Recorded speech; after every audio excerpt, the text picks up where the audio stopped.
Buenas tardes a todos. Estoy aquí frente a ustedes para decirles de modo categórico que Maquiavelo ha muerto. Durante años se nos deformó el pensamiento presentándonos un falso dilema al diseñar políticas públicas donde se debía optar entre la eficiencia política en contraposición al respeto de los valores éticos y morales de Occidente. Tal como señala el profesor Jesús Huerta de Soto en su trabajo sobre eficiencia dinámica, desde dicho punto de vista, la eficiencia no es compatible con diversos esquemas de equidad o justicia, sino que surge única y exclusivamente de uno de ellos, el cual se basa en el respeto de la propiedad privada y la función empresarial. Por eso, la oposición entre las dimensiones de eficiencia y justicia es falsa y errónea. Esto es, lo justo no puede ser ineficiente, ni lo es eficiente justo. Y es que en la perspectiva del análisis dinámica, justicia y eficiencia son dos caras de la misma moneda. Sin lugar a dudas, quien anticipó esta situación con mayor claridad fue Murray Rothbard, al plantear la conexión que existe entre la concepción dinámica de la eficiencia económica y el ámbito de la ética. Rothbard consideraba imprescindible establecer previamente el marco ético adecuado que impulse la eficiencia dinámica, dado el desconocimiento que tenemos respecto de los fines, medios y funciones de utilidad que existen en la realidad. Así, para Rothbard, a lo cual adscribo, aún desde mi rol de presidente de la gran nación argentina, solo los principios éticos subyacentes en la cultura occidental pueden servir como criterio de eficiencia a la hora de tomar decisiones en materia de políticas públicas. Puesto en términos crudos, al momento de diseñarse las políticas públicas, resulta inadmisible desde el punto de vista de la ética y la moral sacrificar a la justicia en el altar de la eficiencia. Esta consigna en favor de los valores no solo está por encima de la eficiencia económica, sino que aún lo está muy por encima aún más de lo que es el utilitarismo político. Así, al dejar de lado los valores éticos y morales, ello deriva en políticas que no solo son injustas, sino que además llevan al colapso, no solo en lo económico, sino también en el plano de lo social, a punto tal que podría terminar acabando con la propia civilización occidental. Por ello, en 2024, en este foro señalé que Occidente estaba en peligro.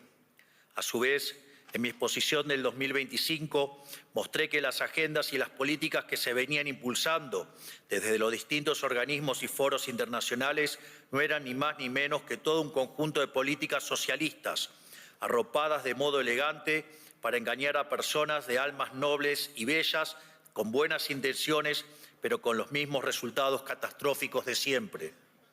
Por eso, nunca debemos olvidar las palabras de Thomas Sowell sobre el socialismo, el cual le reconocía el mérito de que suena muy lindo, pero cuya contracara es que siempre termina mal, horriblemente mal. Sin ir más lejos y más allá de los continuos desastres causados por el socialismo durante el siglo XX, vemos los daños aberrantes causados en Venezuela, y no solo por una caída del 80% de su PIB, sino que mucho peor aún, a la luz de establecimiento de una narcodictadura sangrienta cuyos tentáculos terroristas se expandieron por todo nuestro continente americano. Por ello, hoy más que nunca, frente a la degradación ética y moral que atraviesa Occidente, fruto de haber abrazado la nueva agenda socialista, es necesario resolver e impulsar las ideas de la libertad. Sin embargo, a diferencia del modo en que se encaró en el pasado, estaba basado en un enfoque utilitarista. Hoy la defensa del sistema capitalista de libre empresa debe estar basada en su virtud ética y moral. Esto es, como señala Israel Kirzner, los socialistas de hoy no niegan la superioridad del capitalismo en lo productivo, lo cuestionan por ser injusto. Por ello, no basta con que el sistema sea más productivo, ya que si su raíz fuera injusta, el capitalismo no merecería ser defendido. Por lo tanto, hoy les demostraré que el capitalismo de libre empresa no solo es más productivo, sino que además es el único sistema que es justo. A su vez, les demostraré que no existe dilema entre el utilitarismo político y la política basada en valores, ya que si las mismas estuvieran en conflicto, ello implica que las bases del utilitarismo político deben descartarse por injustas. Por lo tanto, esto implicará que, si queremos salir de nuestro oscuro presente, debemos volver a inspirarnos en la filosofía griega, abrazar el derecho romano y retornar a los valores judeos-cristianos, los cuales nos permitirá salvar a Occidente. Gran parte de los conflictos humanos surgen de una fallida interrelación entre el derecho natural y el derecho positivo. Así, el derecho natural es la ley que debe regir al ser humano porque se adecúa a su naturaleza y por lo tanto es justo en sentido universal. Es una ley común para todos los hombres porque es intrínseca a su esencia y por lo tanto inmodificable e inmutable. Por otra parte, el derecho positivo es el que redactan los hombres para seguir a su conveniencia. De este modo, cuando la ley positiva está en consonancia con la ley natural, habrá justicia. En su defecto, será legal, pero no será legítima. En función de ello, se reconocen dos derechos fundamentales: los derechos a la vida y a la libertad. El hombre nace vivo y nace libre y tiene derecho a conservar estos atributos de la naturaleza. Además, tiene derecho a que sus semejantes se lo respeten, en orden de buscar su propia felicidad, que es el fin al que tiende todo hombre. En paralelo, tenemos los derechos adquiridos, los cuales no son naturales ni tampoco son inherentes al ser humano, sino que los mismos son ganados por merecimiento u obtenidos por regalo. De este modo, el derecho fundamental a la libertad se deriva del derecho adquirido de la propiedad privada, y ello se manifiesta en que podamos libremente adquirir un bien con el fruto de nuestro trabajo o podemos recibir un bien que libremente nos den o hereden. A su vez, el derecho de propiedad, en especial por sus consecuencias dinámicas, se vincula con el principio de apropiación de Locke, por lo que ahora la propiedad no solo puede derivar en una donación, regalo, herencia o intercambio, sino que se suma a la apropiación del descubrimiento y de una creación. Finalmente, estos derechos se complementan con el principio de no agresión, el cual establece que ningún ser humano tiene derecho a ejercer agresión de ningún tipo contra otro ser humano, lo cual no solo incluye la agresión física, sino también todo tipo de coacción, coerción y o imposición bajo amenaza de uso de la fuerza. De ahí que definimos liberalismo acorde al profesor Alberto Venegas Lynch hijo como el respeto irrestricto del proyecto de vida del prójimo, basado en el principio de no agresión y en defensa del derecho a la vida, a la libertad y a la propiedad, cuyas instituciones son la propiedad privada, los mercados libres de intervención estatal, la competencia entendida como libre entrada y salida, la división del trabajo y la cooperación social. Naturalmente, asociado a este ordenamiento social, surge la cuestión de si el mismo es justo. Por ende, para determinar si el sistema es justo, la referencia obligada es Ulpiano, cuya premisa básica constituye las bases del derecho romano y sin duda es uno de los pilares de la civilización occidental. Así, la justicia es la constante y persistente voluntad de otorgar a cada cual su derecho, esto es, la intención de dar a cada uno lo suyo, lo que le corresponde. Sin embargo, la sentencia de Ulpiano no se quedó ahí, sino que a continuación añadió que los principios del derecho constan en vivir de modo honesto, sin causar daño a nadie y dando a cada cual lo que es suyo. Por lo tanto, de todo esto se deriva que una de las características del capitalismo de libre empresa es que es una doctrina justa. Dado el entramado institucional emergente, el cual además hemos probado que el mismo es justo, ahora es momento de probar que además es eficiente. El primer planteo al respecto fue realizado por Adam Smith, quien utilizando el argumento de la mano invisible postulaba que cada individuo persiguiendo su propio interés llevaba al máximo bienestar social. Más tarde, los neoclásicos, guiados por una idea de la mano invisible basada en el óptimo de Pareto, lograron derivar el primer axioma de la economía del bienestar, esto es, todo equilibrio competitivo es óptimo de Pareto. Sin embargo, esto implicaba abrazar una estructura matemática que dejaba abiertas las puertas a la intervención estatal, bajo las buenas intenciones de corregir los fallos de mercados, los cuales, desde mi punto de vista, no existen. Para ello, la prueba que ha desarrollado Hans-Hermann Hoppe, basada en los derechos de propiedad, en línea con el principio de apropiación originaria de Locke, junto al principio de no agresión, no solo resulta satisfactoria en probar la optimalidad, sino que además no deja lugar a duda para que haya intervención. De este modo, Hoppe señala: cualquier desviación de este conjunto de reglas implica, por definición, una redistribución de títulos de propiedad y, por lo tanto, de los ingresos, desde los usuarios y contratantes de bienes hacia los no usuarios, productores y no contratantes. Por lo tanto, cualquier desviación en tal sentido implica que habrá relativamente menos apropiación originaria de recursos cuya escasez sea conocida y, por ende, habrá menos producción de nuevos bienes, menos mantenimiento de los bienes existentes y menos contratos y comercios que sean mutuamente beneficiosos. Esto, naturalmente, implica un menor estándar de vida en relación con los bienes y servicios que pasan de mano en mano. Además, el postulado que solo el primer usuario, no el último, de un bien adquiere el derecho de propiedad sobre el mismo, nos asegura que los esfuerzos productivos serán tan altos como sea posible en todo momento. A su vez, la noción de que solo la integridad física de la propiedad, no el valor de la misma, debe ser protegido garantiza que todo propietario llevará a cabo los mayores esfuerzos productivos de valor, esto es, esfuerzos para promover cambios favorables en el valor de la propiedad y para prevenir a contrarrestar cualquier cambio no favorable en el valor de la misma. Por lo tanto, cualquier desviación de estas reglas implica una reducción de esfuerzos productivos en todo momento. Nótese que al pivotear sobre la propiedad privada y no sobre funciones de exceso de demanda derivadas de ejercicio de optimización, permite alcanzar un óptimo sin la necesidad de supuestos esotéricos que luego brindan sustento a la intervención estatal. Al mismo tiempo, evita caer en el ridículo empírico del segundo teorema en la economía del bienestar que postula la independencia entre producción y distribución, como si la opción entre capitalismo y comunismo fuera neutral en términos de resultado. Por lo tanto, habiendo probado que las instituciones del capitalismo de libre empresas, sostenidas por los derechos naturales, el principio de apropiación originaria de Locke y el principio de no agresión, no solo que son justas, sino que además son eficientes, al menos en términos estáticos, es momento ahora de probar que el capitalismo de libre empresa cumple con todas estas mismas propiedades en términos dinámicos.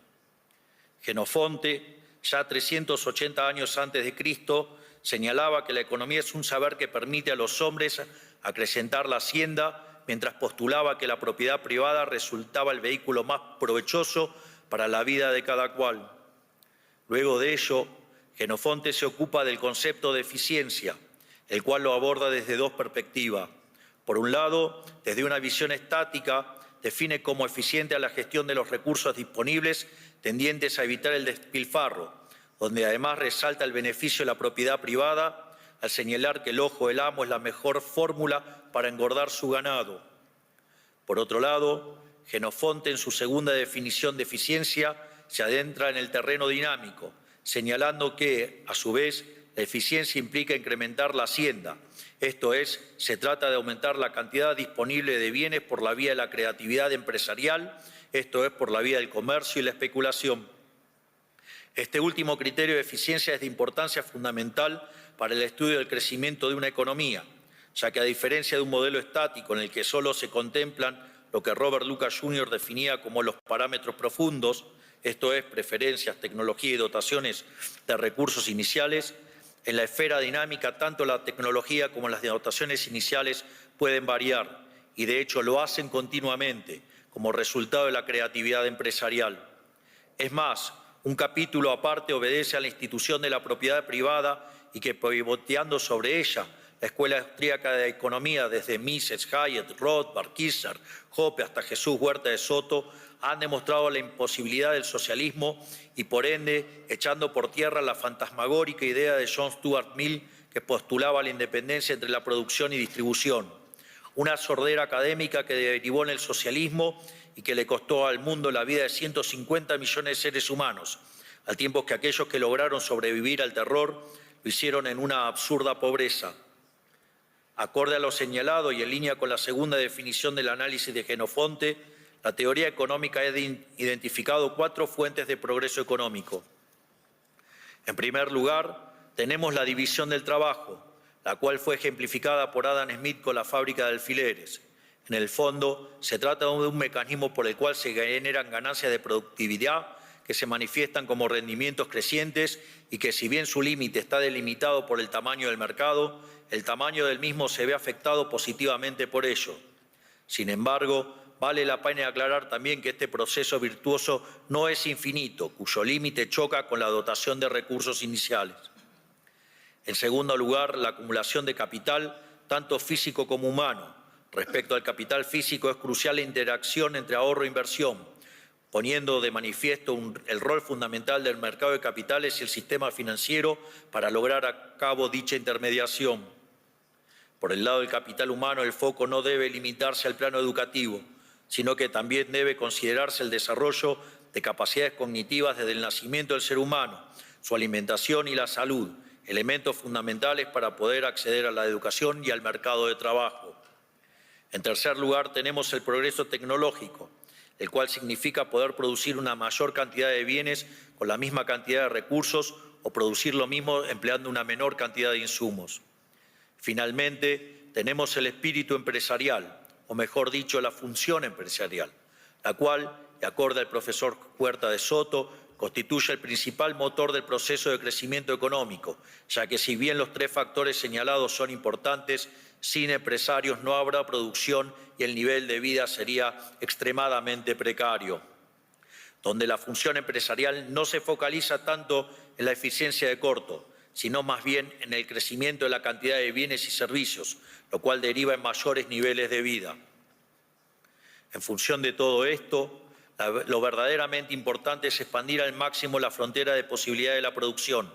Así, la eficiencia dinámica puede verse con la capacidad de una economía para impulsar la creatividad y la coordinación empresarial. A su vez, el criterio de eficiencia dinámica está indisolublemente unido al concepto de función empresarial, siendo esta la capacidad típicamente humana para darse cuenta de las oportunidades de ganancia que surgen en el entorno y actuando en consecuencia para aprovecharse de las mismas, haciendo que se vuelva fundamental la tarea de descubrir y crear nuevos fines y medios, impulsando una coordinación espontánea destinada a resolver los desequilibrios del mercado. Por otra parte, esta definición de eficiencia dinámica que propone Huerta de Soto combina adecuadamente y de modo coherente la idea de destrucción creativa de Schumpeter con la eficiencia adaptativa de North. Naturalmente, dado el rol de la función empresarial, son de vital importancia las instituciones bajo las cuales se desarrolla la misma. En este sentido, tanto Douglas North como Jesús Huerta de Soto ven como una función clave de las instituciones la de reducir la incertidumbre. Así, mientras North la presenta como un conjunto de restricciones ideadas por los humanos que estructuran la interacción social de un modo repetitivo, Huerta de Soto considera que estas instituciones concebidas por seres humanos emergen de un proceso de interacción social de modo espontáneo sin el diseño de una sola persona, las cuales reducen la incertidumbre del proceso de mercado. De este modo, como señala Roy Cordato, el marco institucional adecuado es el que favorezca el descubrimiento empresarial y la coordinación, por lo que en este marco la política económica debería orientarse a identificar y remover todas las trabas artificiales que dificultan el proceso empresarial y los intercambios voluntarios. En este sentido, dada la influencia determinante de las instituciones en el progreso económico, ello nos dirige la mirada hacia la importancia de la ética, ya que aquellas sociedades que adhieren a valores morales y principios éticos más sólidos en el respaldo de las instituciones serán dinámicamente más eficientes y con ello disfrutarán de una mayor prosperidad. Así, el problema ético fundamental para concebirse como la búsqueda de la mejor manera para fomentar la coordinación y la creación empresarial. Por lo tanto, en el campo de la ética social se llega a la conclusión de que la concepción del ser humano como un actor creativo y coordinador implica aceptar con carácter axiomático el principio de que todo ser humano tiene derecho a apropiarse de los resultados de su creatividad empresarial. Es decir, que la apropiación privada de los frutos de aquellos que crean y descubren los empresarios es un principio del derecho natural, porque si el actor no pudiera apropiarse de lo que crea o descubre, entonces se bloquearía su capacidad de detectar oportunidades de ganancias y desaparecería el incentivo que tiene para llevar a cabo sus acciones. En definitiva, el principio ético que acabamos de enunciar es la base fundamental ética de toda la economía de mercado. Por lo tanto, lo que acabamos de demostrar es que el capitalismo de libre empresa no solo que es justo, sino que además es eficiente y además es el que genera una mayor tasa de crecimiento. De modo, por lo tanto, dado el marco conceptual de la eficiencia dinámica y la existencia de dilemas entre eficiencia y valores éticos al momento de diseñar las políticas públicas, resulta de interés su implementación en la vida real.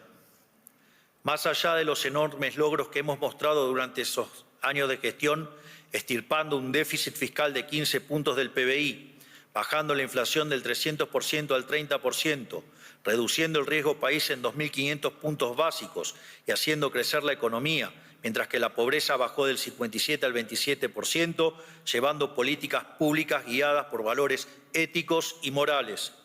Me gustaría entonces hacer foco en el caso del Ministerio de Desregulación, o como lo llamamos puertas adentro, el Ministerio de los Rendimientos Crecientes. Dicho ministerio está inspirado en la evolución del PBI per cápita desde la era cristiana, el cual tiene la forma de un palo de hockey. Esta figura surge del hecho de que hasta el año 1800 el PBI per cápita es casi constante y a partir de ahí se multiplicó por 15 veces, en un contexto en el que se multiplicó por 10 el tamaño de la población. En paralelo, mientras que el PBI crecía, la pobreza extrema cayó de niveles del 95% al 10%. Sin embargo, esta maravilla implica la existencia de rendimientos crecientes, lo cual en economía se lo asocia a estructura de mercados concentrados y ahí es donde surge el dilema de política pública entre eficiencia paretiana y justicia. En el análisis paretiano, los rendimientos crecientes implican la existencia de no convexidades en el conjunto de producción, lo cual, no permite derivar funciones de beneficios que arrojen un máximo, por lo que ni la oferta de bienes ni la demanda de insumos son óptimas. Frente a ello, se propone regular a las empresas y asimilarla a un caso perfectamente competitivo. Esto es, matar los rendimientos crecientes y con ello el crecimiento económico. Si no, miren los efectos que causa la regulación en todas partes del mundo. La visión basada en los valores éticos del capitalismo señala que si a esa posición se llegó por descubrimientos, intercambios voluntarios y sin violentar el principio de no agresión, no hay motivo que justifique la intervención. De hecho, la intervención es una violación del derecho de propiedad, por lo que al castigar los beneficios, el crecimiento potencial de la economía cae. Por ende, la intervención y la regulación son dinámicamente ineficientes, por ser violentas y por ende injustas.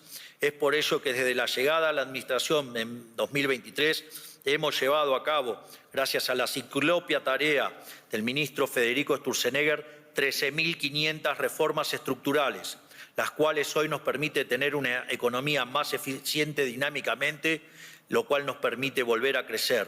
Esto es Make Argentina Great Again. Por ende, esto muestra lo cuestionable del análisis del óptimo Pareto.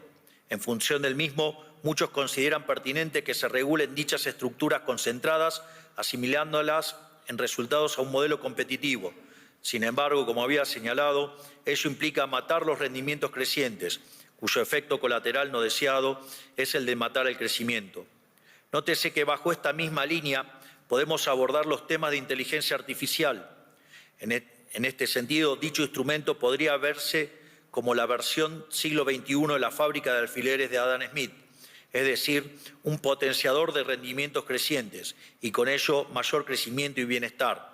Por lo que lo más responsable que pueden hacer los estados respecto al tema es dejar de fastidiar a quienes están creando un mundo mejor.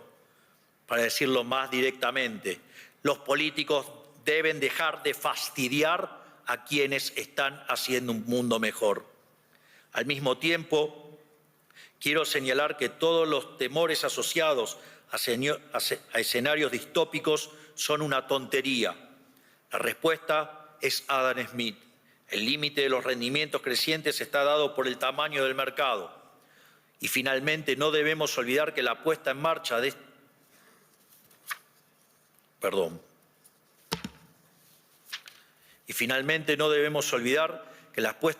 estos proyectos requiere de insumos y recursos financieros reales, por lo que la expansión estará limitada por las dotaciones iniciales. Para aquellos que estén interesados en los fundamentos teóricos de estos argumentos que estoy presentando. Hoy el doctor Reidel subió a las redes justamente el trabajo que hicimos en colaboración y que desarrollamos justamente los fundamentos teóricos de esto de que regular mata el crecimiento.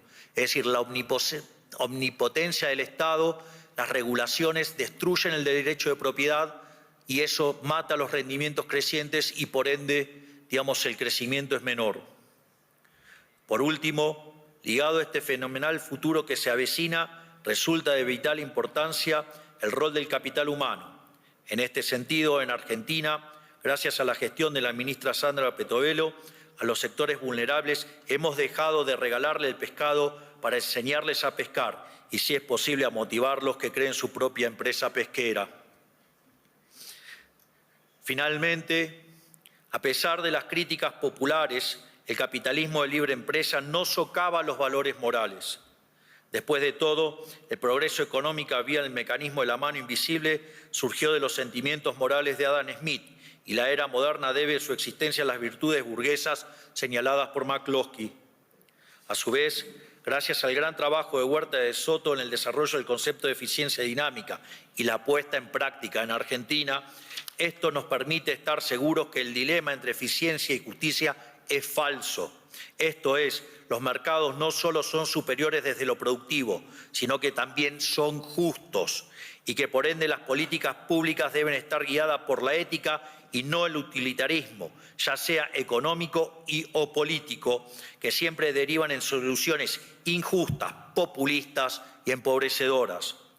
Por lo tanto, reafirmo lo dicho al inicio de esta conferencia.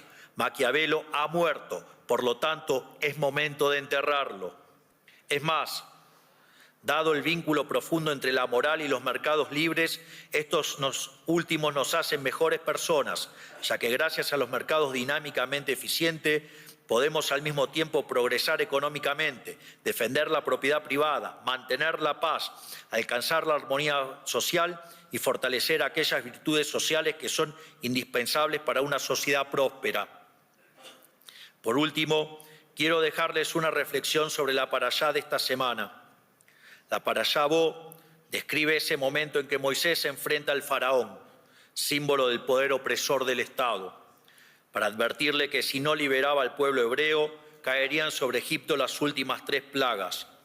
Ante la negativa del faraón, llegó la plaga de las langostas, la cual significa la hambruna.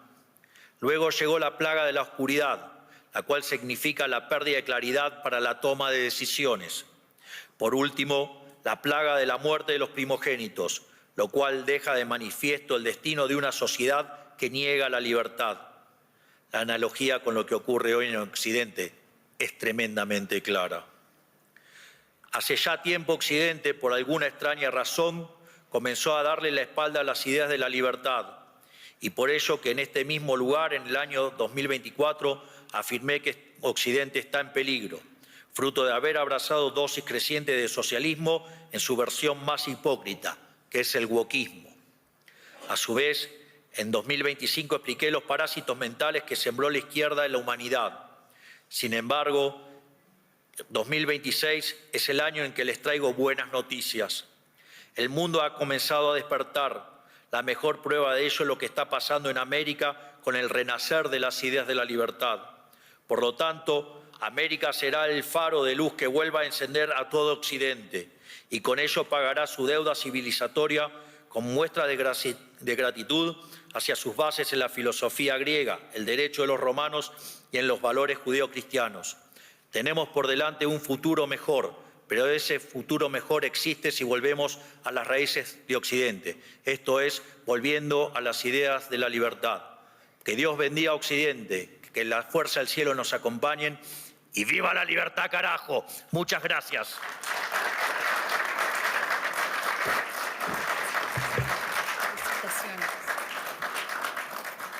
Filosófico. Y cumplí con el tiempo. ¿Por dónde?